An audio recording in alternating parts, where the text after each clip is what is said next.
Hey everyone, welcome back to our channel Tech Quest. I'm back with a new video. In this video, I'll be showing you the steps on how to sign out of all devices in Mobile Legends. So I'm going to be showing you the steps on how you can do it. Make sure to watch this video till the end and follow the instructions guided.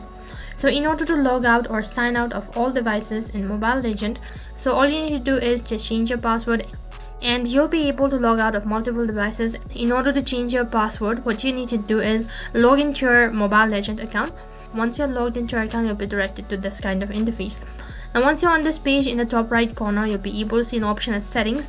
As you click on settings, next page you need to click on security. As you click on security, you'll redirect to the page where you'll be able to change your password.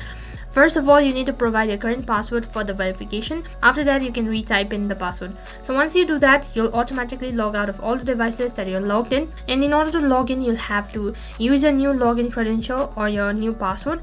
So that is how you can sign out of all devices in Mobile Legends. That is all for this video. I hope the video was helpful. Make sure to like, share and subscribe to our channel. Thank you for watching.